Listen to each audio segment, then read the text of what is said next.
Well, so as I mentioned, my lab animal training began at the University of Michigan, but training, in a sense, really was a first job because we were asked as the postdocs and residents to get out there and do it right from the get-go. And the University of Michigan was quite unique in that they had made a stand. The veterinarians had made a stand at Michigan. They were asked on an annual basis to sign off on the USDA report attesting to the fact that the animals in the institution are used appropriately with regard to anesthesia, analgesia, tranquilization, and the relief of pain and suffering in the animals. And in order to sign off on that form conscionably, Ben Cohen went to the faculty and said, the faculty senate, and said, if we're going to do this, we really need some shred of evidence to say that it's actually happening the way we think it's happening. And there was no tool for that because this was 1979 and this was prior to institutional animal care and use committees. So as a result of that, the University of Michigan was able to adopt the first protocol review form, which is a two-page form with about 15 very simple questions that did not delve very deeply into things. It was merely the skeleton high points of what how and what the animals were going to be used for. And when that was submitted, then the investigators were allowed to order the animals. But it was really very superficial, as I say. And the forms went to the faculty only after they had gone through us as the postdoctoral scholars to go through the form, to look at all the pieces, were all the boxes checked off, and was the information there. And did we have any questions about what was there, and would we like to advise or work with the investigators to improve their approaches? Now, there was no real leverage to get them to change their approaches. So we had to do it by powers of persuasion based on what we could find in the literature, and force of personality. Can we cajole them or sweet talk them? Or can we show them some evidence that they believe that will help them? And it was really based on that we were able to make changes in a percentage of cases, but not all cases.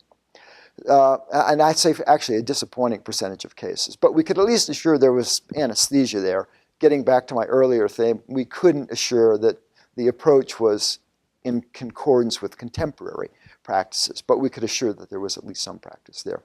So as I said, there was no committee, and that really did create a problem. I mean, recognizing that if you find things which are unacceptable, and in that era there were many things which were unacceptable, it's an affront to somebody to say you're performing inhumane care, and that inhumane care reflects on your ethical position. But needless to say, there were certain times when we did that, particularly as postdoctoral scholars. Perhaps we weren't cultivated enough in the ways of the institution. The way we did it perhaps was offensive. But there were certainly numerous occasions where ethical things came up in animals, and where there was an inability for us to get resolution with those on those instances with the investigators in terms of the standard approach they were using, because the professors really had the control and the power. So it was interesting, and